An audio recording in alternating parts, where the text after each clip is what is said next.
뉴스룸을 시작하겠습니다. 국민의힘의 당권 경쟁이 선을 넘는 비방전으로 흐르자 당윤리위원회가 오늘 엄정 경고를 했습니다. 한동훈 후보와 원희룡 후보 간 공방도 소강 상태에 들어갔습니다. 여론조사 결과 한 후보가 부동의 1위를 달리자 나머지 후보들 간 단일화 움직임도 시작된 모습입니다. 백민경 기자입니다.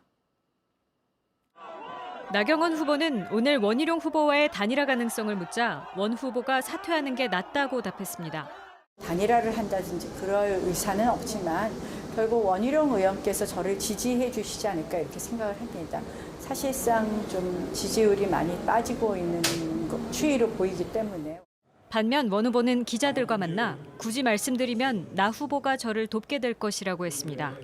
단일화를 놓고 두 후보가 신경전에 돌입한 걸로 풀이됩니다. 각종 논란에도 한동훈 후보가 확고한 1위 자리를 다진 반면 나머지 후보들의 지지율은 하락 혹은 답보 상태로 단일화 필요성이 커질 수밖에 없는 상황입니다. 이런 가운데 한 후보와 원 후보 간 비방전은 소강 상태에 접어든 모습입니다. 저 폭주하는 대한민국을 망치는 이재명의 더불어 민주당을 꺾을 수 있는 유일한 대안으로 생각하시는 거 아닙니까? 제가 이길 수 있습니다. 내전 수준의 막말과 폭로 후유증에 대한 당내외 우려를 의식한 걸로 보입니다. 당 윤리위는 오늘 긴급 간담회를 열고 선관위가 회부하는 사안을 신속하고 엄정하게 처리할 걸 밝히는 한편 자체 징계 카드까지 꺼냈습니다. 전당대회는 국민 및 당원들에게 당의 비전을 제시하는 미래지향적인 장이어야 한다. 그러나 작금의 현실에 국민과 당원들이 깊이 우려하고 있다. 앞서 당 선관위는 한 후보와 원 후보 측에 주의 및 시정명령 조치를 내렸지만 양측 모두 이의 신청에 나섰습니다. JTBC 백민경입니다. 네, 국민의힘 당대표 후보들 인터뷰, 오늘은 윤상현 후보를 만났습니다. 윤 후보는 단일화보다는 1차 투표 결과에 의한 연합이 자연스럽다고 했습니다. 정재윤 기자입니다. 시간 내주셔서 감사합니다. 예. 지역도 여러 군데 도시고 굉장히 여러 곳 다녀오셨는데 가장 인상 깊은 장면 있으실까요? 첫 합동 연설회가 광주 김대중 컨벤션 센터에서 열렸는데 그날 정말 억수같이 비가 왔어요. 그러니까 우리 광주라고 하면은 우리 이 국민의힘에서는 좀 불모지 아닙니까? 근데 참 많은 당원들이 오셔가지고 응원하는 모습이 정말 감동적이었어요. 그 전당대회에서 후보 간의 비방전이 좀 격화되고 있는 양상입니다. 이제 좀 그런 면에 대해서 참 송구스럽고요. 근데 그게 어떻게 보면은 총선 백서가 아직까지 출간이 안 돼서 그런 것 같아요. 당이 지금 총선이 끝난 지 3개월이 넘었는데도 제대로 된 성찰, 반성이 없어요.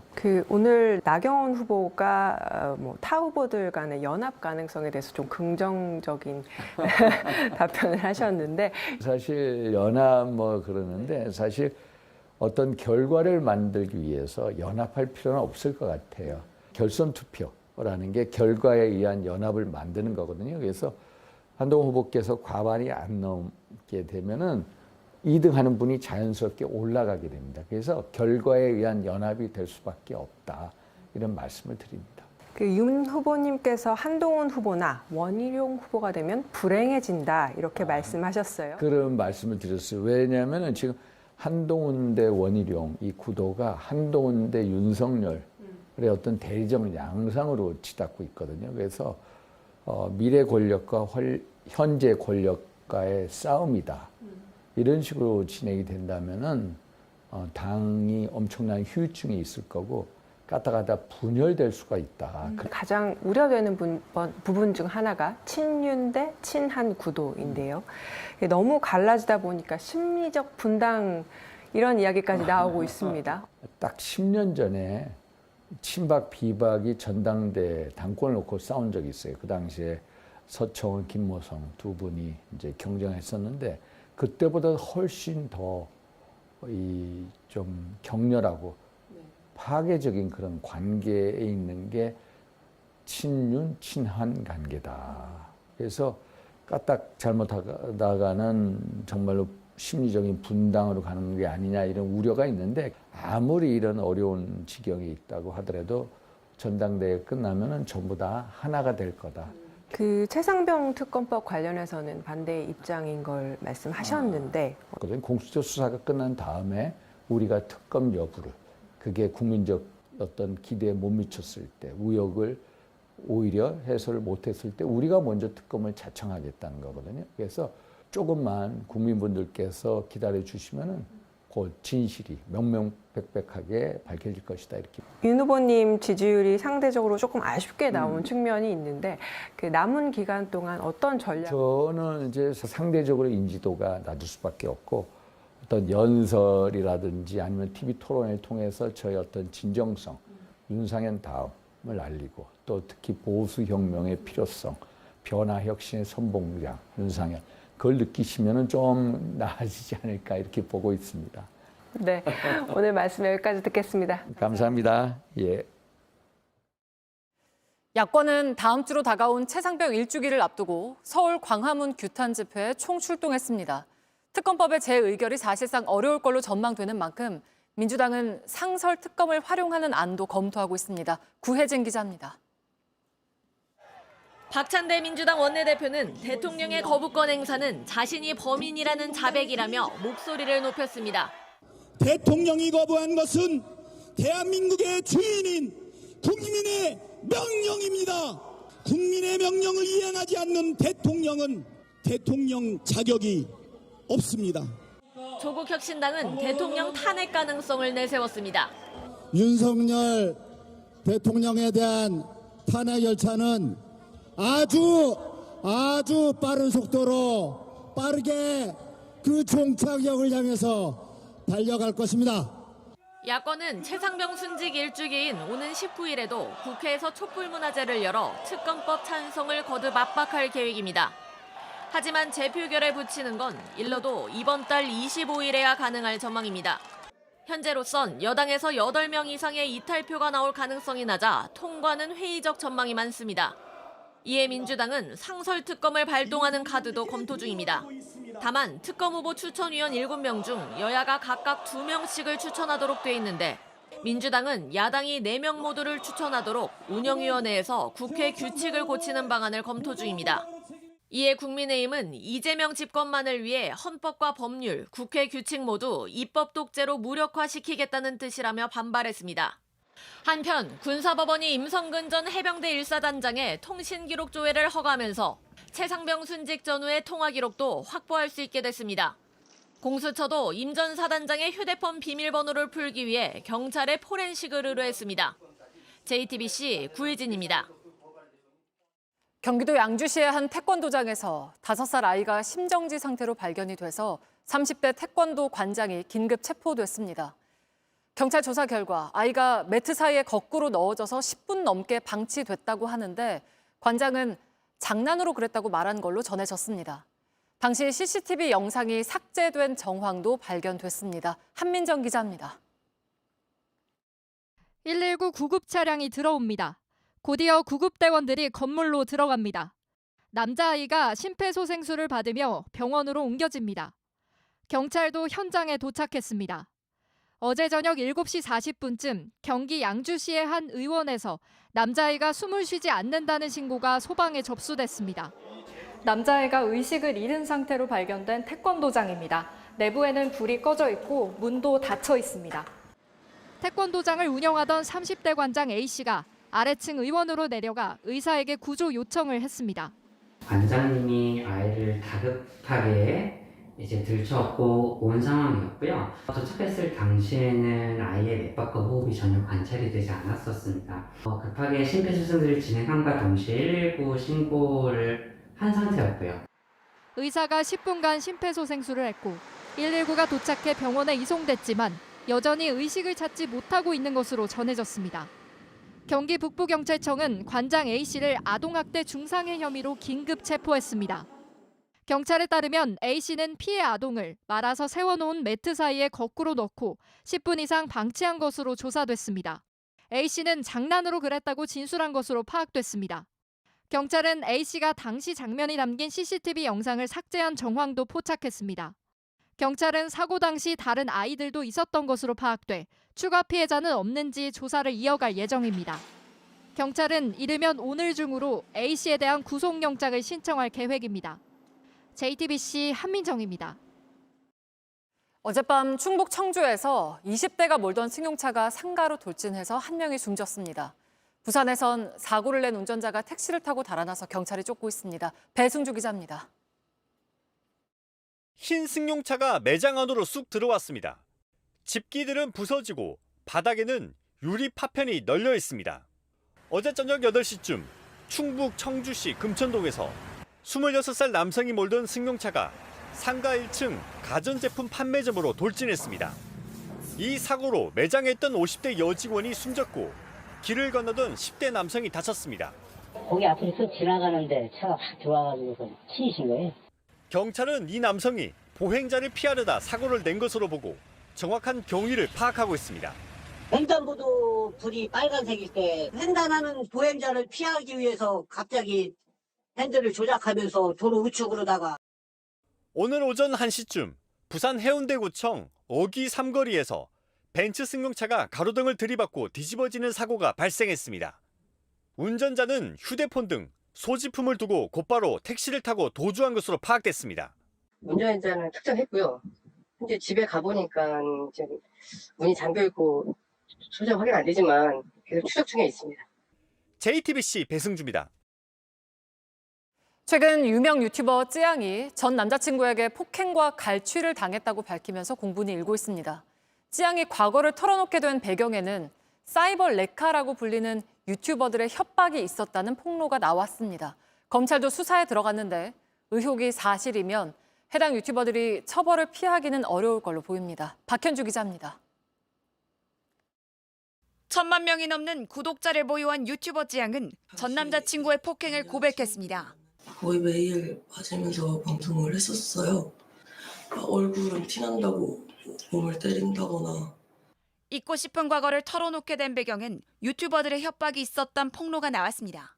악성 이슈로 조회수를 올리려는 이른바 사이버 레카로 불리는 유튜버들이 쯔양에게 과거를 미끼로 돈을 뜯어내려고 했다는 겁니다. 협박을 당해서 제 돈을 준 적이 있습니다. 그래서 한 2억 넘는 돈을. 해당 유튜버들은 부정한 금품을 받지 않았다며 의혹을 부인했습니다. 하지만 논란은 커지고 있습니다. 하루 만에 이들을 공갈 혐의로 수사해달라는 고발장이 검찰에 접수됐습니다. 검찰은 고발 사건을 배당하고 이른바 사이버 레카 수사에 착수했습니다. 1인이 공갈 하나만 1억 정도만 가져갔다. 이래도 기본으로 1년 이상 깔고 가는 거거든요. 불법 촬영물을 가지고 협박했다면 성폭력 처벌법에도 해당합니다. 이럴 경우 벌금형 없이 징역형으로만 처벌하는 만큼 형은 더 무겁습니다. 검찰은 유튜버들이 쯔양에게 수억 원을 뜯어낼 계획이 있었는지 살펴보고 있습니다. 그런 사실이 있었는지 확인하고 만약에 있었다라고 하면 그 다음에 어떻게 대응할지 조금 상의를 해봐야 될 것 같아요. 쯔양 측은 입장을 정리한 뒤 조만간 검찰에 의사를 전달할 방침입니다. JTBC 박현주입니다. 홍명보 대표팀 감독의 선임을 놓고 박지성의 작심 발언까지 이어졌지만 번복은 없었습니다. 축구협회 이사회 최종 승인을 받은 홍명보 대표팀 감독은 대표팀 코칭 스텝 구성에 나섭니다. 정수아 기자입니다. 홍명보 감독 선임을 두고 이어진 거센 후폭풍 속 축구협회는 정면 돌파를 선택했습니다. 축구협회는 오늘 이사회 승인을 통해 홍명보 대표팀 감독 선임 절차를 마무리 지었다고 발표했습니다. 지난 4일간 실시한 이사회 서명 결의에서 홍명보 감독 선임에 23명 중 21명이 찬성했습니다. 홍명보 감독이 최종 선임되기까지 축구계는 큰 내홍을 겪었습니다. 제가 느끼는 거는 이 메시지의 문제가 아니라 이 어떤 협회라는 메신저의 문제다. 그러니까 메신저가 신뢰를 잃고 나니까 메신저가 하는 모든 말은 믿지 못하는 말이 이제 되는 거죠. 한국 축구의 근간이 흔들린다면서 평소 입이 무거운 박지성까지 비판 대열에 합류했습니다. 이런 상황에서 시작하는 감독은 솔직히 처음이어서 이게 어떤 결과를 맞을지는 솔직히 아무도 모르고. 축구 팬들 역시 이번 선임 절차에 과연 문제가 없었는지 강한 의혹의 눈길을 보냈습니다. 답이 정해져 있었던 것 같아요. 유럽은 왜 갔는지도 모르겠고. 때문에 일부에선 감독 선임을 번복할 가능성도 흘러나왔지만 결국 달라진 건 없었습니다. 들끓는 비판 여론 속 홍명보 감독은 앞으로 2년 6개월 동안 대표팀의 지휘봉을 잡게 됐습니다. 홍명보 감독의 첫 공식 업무로 코칭 스태프 구성에 나섭니다. 외국인 코치를 뽑기 위해 유럽으로 건너가 면담을 가질 계획입니다. JTBC 정수아입니다. 네, 이 내용 관련해서 박문성 축구 해설위원과 함께 이야기 나눠보겠습니다. 자, 나와 계십니까? 네, 안녕하세요. 박문성입니다. 네, 어제 박지성 선수는 뭐 참담하다, 슬프다라고 하면서 정몽규 회장과 홍명보 감독의 결단을 요구하기도 했는데 오늘 축구협회에서는 이사회 승인을 통해서 홍명보 감독을 공식으로 선임을 했습니다. 그러니까 번복은 없었는데 예상을 좀 하셨던 결과일까요? 이거는 뭐 지금은 스스로는 멈출 수가 없겠죠. 그러니까 우리가 5개월 동안 끌어왔던 일이었고 그거를 마지막 한 일주일 정도 만에 전격적으로 좀 결정을 한 거기 때문에 주위에 많은 비판이 존재하고 또 최근에 뭐 박지성 선수까지도 많은 이야기를 했지만 스스로는 이거를 멈출 수 있는 그런 흐름 자체가 아니었기 때문에 어느 정도 예상을 좀 했습니다. 네, 축구협회가 5달이라는 시간 끝에 많은 반발이 따를 수밖에 없는 홍명보 감독을 선택한 이유는 뭐라고 보시나요? 뭐 가장 크게는 외국인 감독을 선임하지 못했기 때문에 결과적으로는 국내 감독으로 이제 넘어가게 된 거죠. 근데 이걸 전체로 놓고 보면 5개월 동안 그러면 100명 가까운 사람들을 만나서 무엇을 했던가, 어떤 일을 했는가라고 하는 그 무능력 혹은 그렇게 많은 사람들을 만났음에도 불구하고 결국은 외국인 감독을 선임하지 못했는데 그에 대한 책임도 지지 않는 어떤 무책임, 이런 무능력과 무책임에 대한 이야기를 안 할 수가 없는 뭐 그런 상황이라고 볼 수 있겠죠. 네, 감독직을 거절하겠다는 의사를 꾸준히 내비치던 홍명보 감독이 이런 대한축구협회의 제안을 결국에는 받아들인 이유는 뭐라고 보십니까? 크게는 이제 두 가지겠죠. 첫 번째는 개인의 이해와 어떤 욕망이 있었을 거라고 봅니다. 홍명보 감독 스스로도 이야기를 했지만 사실 선수로서나 감독으로서나 홍명보 감독은 대성공을 이뤘던 분이죠. 한국 축구의 전설이라 볼 수 있겠는데 하지만 커리어를 놓고 봤을 때 딱 하나의 오점이 있다고 한다면 2014년 브라질 월드컵에서의 엄청난 실패일 겁니다. 그러니까 홍명보 감독 입장에서는 자신의 축구 커리어를 놓고 봤을 때 엄청나게 실패했던 월드컵에서의 감독으로서의 어떤 실패를 좀 만회하고 싶다라고 하는 개인의 어떤 이해가 있었을 거라 보고요.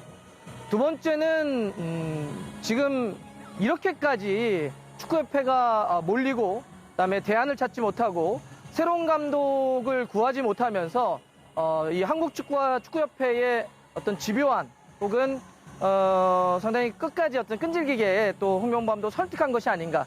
결과적으로는 홍명보 감독의 어떤 이해 그리고 축구협회 어떤 무능 이런 것들이 합쳐지면서 홍명보 감독 입장에서는 어찌 보면 상당히 어려운 결단을 했다 이렇게 볼 수는 있습니다.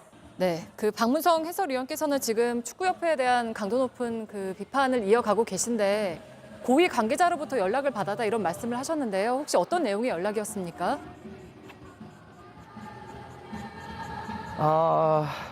그 부분에 대해서는 좀 더 생각이 정리되면 좀 말씀드리는 걸로 하고 싶고요. 분명 한국 축구가 큰 위기입니다. 5개월 동안 감독 선임을 못한 적이 있을까 유례를 찾아보기 힘들 정도로 어려움을 많이 겪고 있죠. 이럴 때일수록 다양한 의견들이, 다양한 생각들이 모여서 이런 힘과 지혜를 한데로 묶어서 함께 나아가야 되는데 그런 것들을 좀 자칫 막는 모양새라든지 예를 들어서 박주호 의원이 어떤 공개된 이야기에 대해서 법적인 대응이라든지 이런 식으로 해서 그 안에서도 뭐 갈라치기를 한다든지 그 안에서도 생각을 이야기를 못하게 한다든지 이렇게 입을 틀어막는 방식은 너무나 안타깝다라고 하는 게 있고요. 자, 마지막으로 한국 축구와 뭐 축구협회 정상화를 위해서 가장 먼저 어떤 변화가 좀 필요하다고 보십니까? 저는 본질적으로는 리더십의 변화가 좀 필요하다 봅니다. 세상이 시대가 많이 좀 달라졌죠. 우리가 어려웠던 시절을 좀 겪으면서 이제 대한축구협회도 그리고 한국 축구도 한국 대표팀도 우리에게는 손흥민, 이강인, 김민재, 황희찬, 뭐 이재성, 황인범 유럽파들이 10명이 넘는 그런 시대로 변화했습니다. 그러면 이렇게 달라진 완전히 새롭게 구성된 대표팀을 이끌고 새롭게 어떤 세계적인 국제적인 무대에서 우리의 경쟁력을 끌어갈 수 있는 바로 이런 선수들을 끌어갈 수 있는 새로운 리더십이 좀 필요하지 않는가. 그런 점에서 이렇게 새롭게 끌어갈 수 있는 사람 이런 어떤 변화들이 좀 필요하지 않을까 좀 생각을 해봅니다. 네, 오늘 여기까지 듣겠습니다. 지금까지 박문성 축구 해설위원과 함께했습니다. 오늘 고맙습니다. 감사합니다.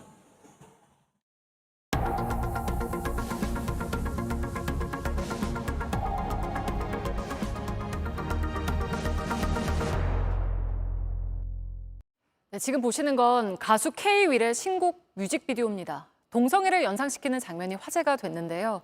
우리 사회에서는 아직 낯선 이야기로 받아들여지곤 하지만 사랑하는 사람과 가족을 꾸리고 싶어하는 성소수자들은 늘고 있습니다. 임지수 기자입니다. 지난달 태국에서 동남아 최초로 동성 간 결합을 결혼으로 인정하는 법안이 통과됐습니다. 보호자 지위나 상속, 아이 입양 등에서 기존의 이성 부부와 같은 법적 권리를 갖게 된 겁니다. 국내는 어떨까요? 30만 구독자를 보유한 게이 유튜버 커플이 지난 5월 구청을 찾았습니다. 여기서 이거 서류 받아오고. 너 글씨 잘 쓰니까 여보가 써. 여기 밑에. 기타상에 그거 쓰거든. 뭐? 10년 사실혼 가는 게. 오늘이 10주년입니다. 만난 지 10주년 되는 날입니다. 이렇게. 응. 예. 국내에서 동성 부부의 법적 혼인은 불가능하지만 2년 전 혼인신고서의 접수는 가능해졌습니다. 실제 혼인이 인정이 안 되더라도 결국에는 기록에는 남는다. 동성혼이 인정이 되는 세상이 오면 그게 인정이 될 수 있다는 얘기를 하셔가지고. 이번에 신분증 네. 당사자분이신 거죠? 네. 그 내용 맞는지 확인 한번 해주시고. 이게 부수리 통지서인데 네.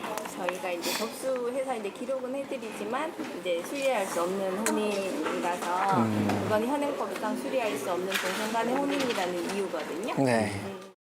JTBC가 대법원으로부터 확보한 자료에 따르면 지난 2년 사이 혼인신고서를 제출했다 불수리된 동성 부부는 33쌍이었던 것으로 파악됐습니다.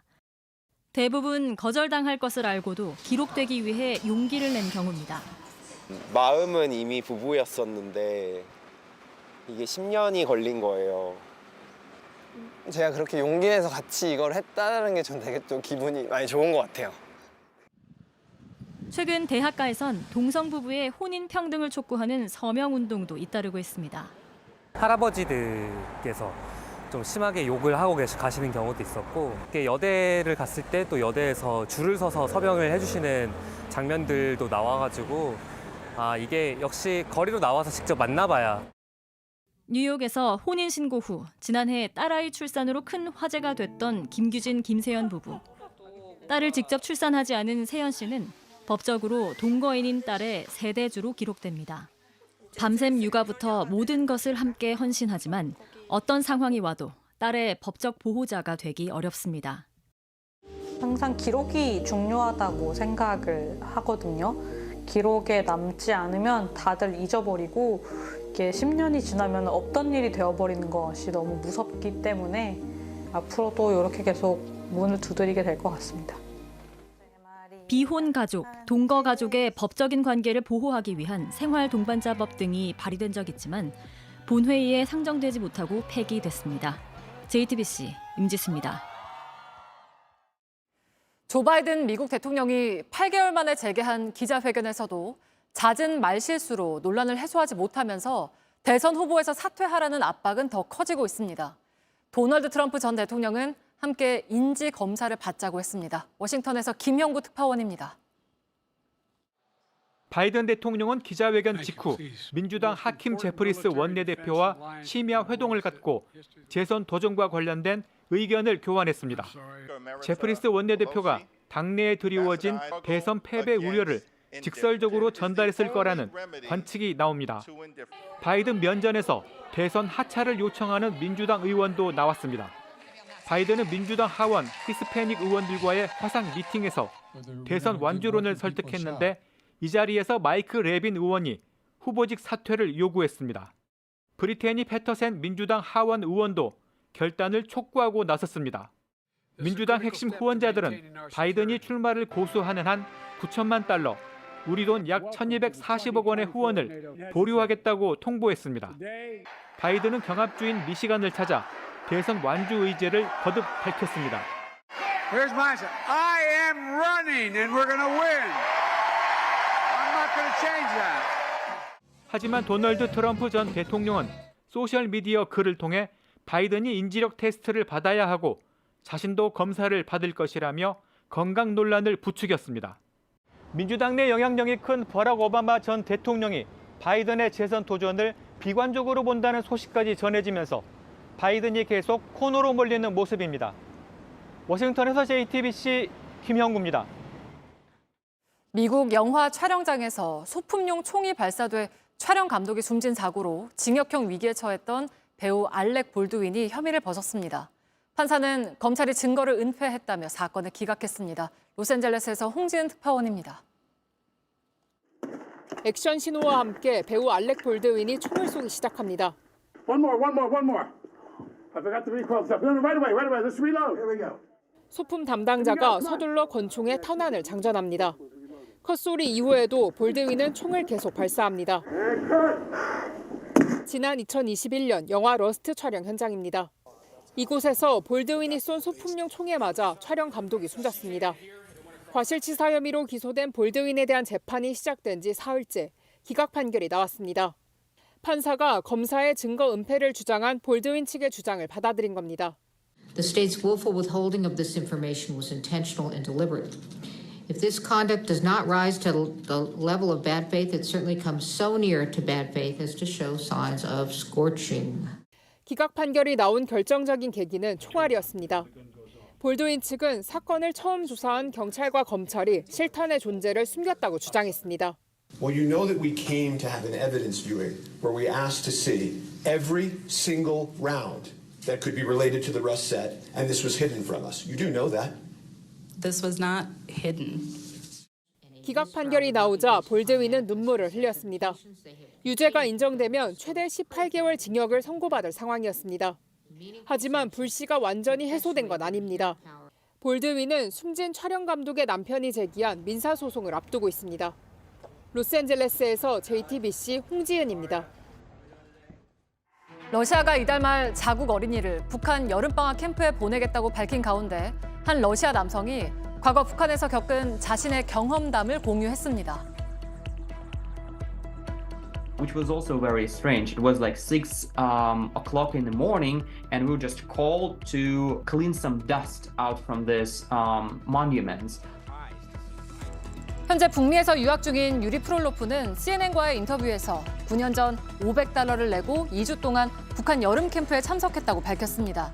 당시 참가자들은 강제적으로 북한 지도자들의 동상을 닦고 이들을 찬양하는 노래를 해야 했다면서 백악관을 탱크로 파괴하는 컴퓨터 게임도 했다고 소개했습니다.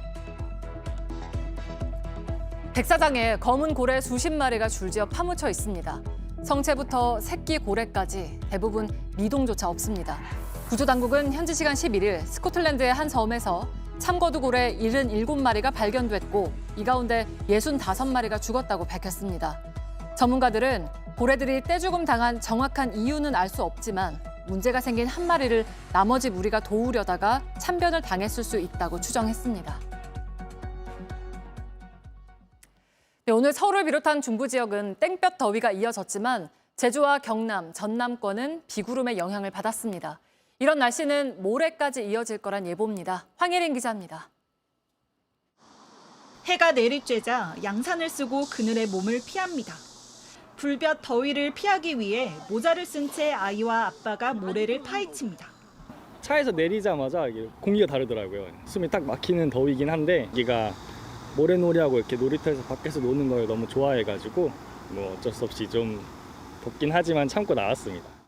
오늘 서울 등 수도권과 강원, 충청권, 일부 경북 지역에 폭염주의보가 내려졌습니다. 서울과 원주의 기온이 33도를 넘는 등 중부 지역 중심으로 더위가 덮친 겁니다. 반면 남부 지방에는 비가 찾아왔습니다. 남서쪽 바다 위에서 만들어진 비구름이 동북 동쪽으로 다가와 제주도와 남해안에 비가 내린 겁니다. 이런 날씨는 모레까지 이어질 전망입니다. 오늘부터 사흘 동안 제주도에 비가 많이 내리는 곳은 300mm까지, 부산과 울산, 경남에는 150mm 이상, 광주와 전남에는 200mm 이상까지 내릴 걸로 예보됐습니다. 이런 가운데 내일 수도권 등 중부지방에 많게는 20mm까지 소나기도 오겠습니다. 다음 주에는 정체전선이 한반도 위로 올라가며 제주도를 뺀 전국 대부분 지역에 비가 오겠습니다.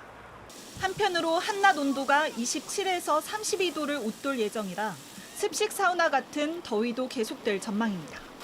JTBC 황예린입니다. 네, 뉴스룸 마치겠습니다. 고맙습니다.